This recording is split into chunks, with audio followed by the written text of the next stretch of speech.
Segundo lugar, verso 8 ao 14, nós temos a fonte desse problema aqui.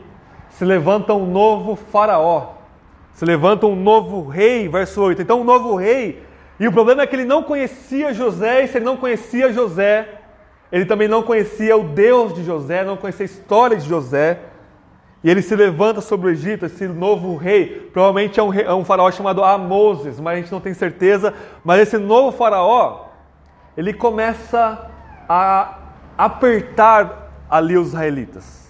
Então a gente pode pensar que não foram os 400 anos de escravidão pesada, mas os últimos momentos, ou pelo menos a segunda metade para lá, se levanta esse faraó, ele começa a apertar, porque eles estavam crescendo muito, os israelitas, ele começa a apertar o cerco aqui, ele começa a escravizá-los de fato, ele começa a aumentar o trabalho deles.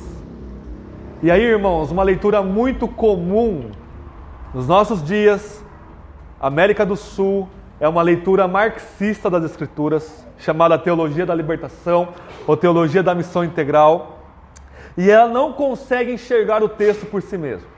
Porque ela vai ler o livro de Êxodo como paradigmático, como padrão da sua teologia, dizendo, olha, os israelitas eram pobres, oprimidos no Egito, Faraó aqui é o capitalista malvadão, e aí, o que é o Evangelho? É você se libertar do faraó, se libertar da opressão econômica e social. Mas ainda que exista essa dimensão econômica e social, o próprio texto, quando a gente lê com cuidado, grita para nós que é algo mais. Existe uma dimensão teológica na escravização aqui dos israelitas. Vejam comigo o texto, olhem atentamente comigo. Verso 9. E disse ao seu povo, o povo de Israel é muito numeroso e mais forte do que nós. Vamos agir com astúcia. Moisés atribui esse adjetivo à ação de Faraó, que é a mesma palavra, do mesmo campo de significado que Moisés usa para a serpente lá em Gênesis. Lembra de Gênesis 3, que nós vimos no começo do ano? A serpente, o mais astuto dos animais, veio e tentou Eva, e depois Eva entregou o fruto para Adão. Ou seja, Moisés está construindo uma narrativa para nós, ele está mostrando que levantou-se uma nova serpente. Se nós temos um novo Adão corporativo com Israel, nós temos na figura de Faraó uma nova serpente, ou um instrumento do próprio diabo. Faraó aqui é um antideus. Por quê? Porque ele quer, verso 10, ele quer que os israelitas não se multipliquem. Ou seja, a vontade e a palavra de Deus é, se multipliquem e cresçam. Faraó vai contra, ele é o antideus. Existe essa dimensão teológica aqui na leitura. Faraó, se fosse nossos dias, é um próprio anticristo, ele é um antideus, ele é a própria instrumentalização do diabo aqui. Verso 10 de novo, começa com uma palavrinha muito interessante, vamos agir, que é a mesma palavra, expressão que Moisés usa lá em Gênesis 11. O pessoal constrói a Torre de Babel e diz, vamos agir, vamos fazer uma torre que chegue até o céu. E ali comandada por Nimrod, que era um outro tipo de serpente, um outro antideus. Aqui nós temos esse novo Nimrod, essa nova Torre de Babel, esse novo império que é contra o próprio Deus. E aí Faraó comete uma ironia, Moisés coloca uma ironia na boca de Faraó aqui no verso 10. Ele diz assim, vamos agir com astúcia para que não se multiplique, e aconteça que em caso de guerra, unam-se a nossos inimigos, lute contra nós e vá embora dessa terra. É a primeira vez que aparece a expressão, vai embora dessa terra. Ou seja, antes de Deus falar que eles vão embora dessa terra, Faraó já fala, olha, eles podem ir embora dessa terra. E o livro do Êxodo é toda essa construção de eles irem embora da terra do Egito. Verso 11. Por isso colocaram feitores sobre ele para oprimi-los com trabalhos forçados.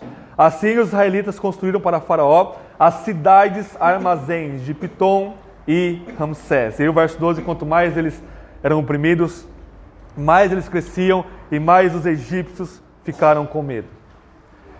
Irmãos, a gente perde na tradução aqui, do verso 11, algo muito importante, muito aplicável para nós.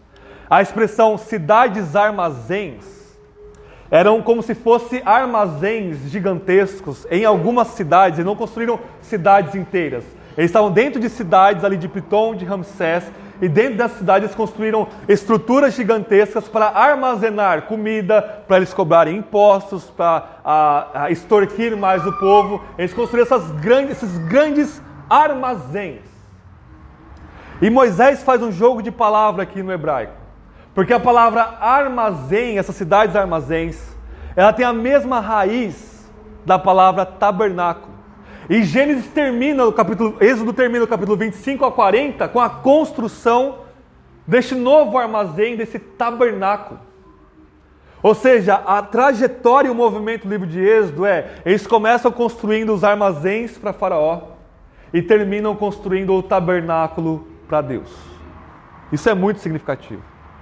Essa trajetória do livro de Êxodo. Eles começam fazendo obras para essa nova serpente.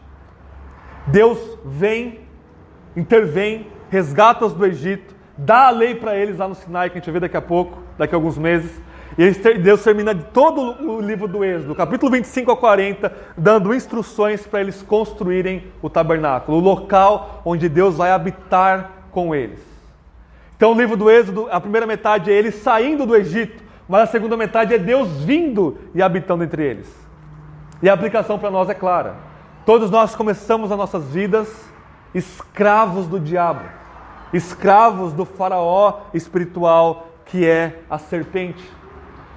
Tudo que nós fazemos, nós construímos armazéns para o próprio diabo. As nossas obras, elas são as mesmas obras que o diabo faz. Existe um paralelo absoluto. João capítulo 8, Jesus diz: vocês mentem porque vocês são filhos do diabo, porque o diabo é o pai da mentira e ele não faz outra coisa desde o princípio.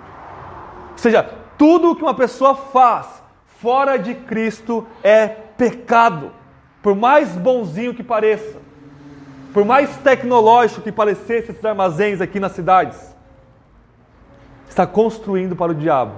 Cristo vem com um novo êxodo, morre por nós, recebe em si mesmo esse mar aberto da ira de Deus por nós, que eu vou repetir isso ao longo desse semestre, nessa exposição de Êxodo, e agora nós construímos o tabernáculo, e somos nós, e que é a igreja de Cristo Jesus.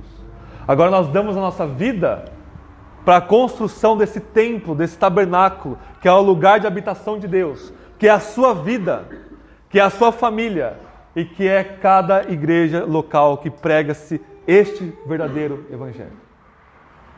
Amém? Então pergunta-se, vocês estão edificando o quê? Se são cidades, armazéns ou a igreja de Cristo Jesus? Vocês estão dando a sua vida para quê? Para vocês trabalharem e viverem para si mesmos, como Danilo falou hoje na escola bíblica? Ou vocês estão se dando para o bem do próximo? Vocês estão crescendo em santidade, expulsando as serpentes do nosso coração, destronando os faraós do nosso coração e da sua família e da igreja que você está inserido? Essa é a mensagem aqui dessa segunda parte de Êxodo capítulo 1.